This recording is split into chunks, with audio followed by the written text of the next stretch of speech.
what you think and what you say and what you do and how you live today will set up a generational stronghold over your life that will determine what your children and your children's children will face tomorrow. Can I get a better amen than that? I'll give you some scriptures to back that up. 1 Timothy 4:16 says, take heed to yourself and to the doctrine.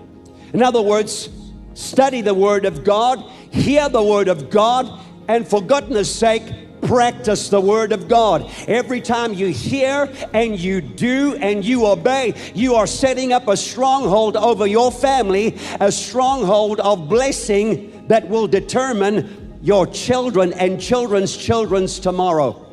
Here's another scripture, Ephesians 5. See then that you walk circumspectly, not as fools, but as wise, redeeming the time because the days are evil. Let me give you another scripture. Titus 2:11 says, for the grace of God that brings salvation has appeared to all men. Thank God for the grace.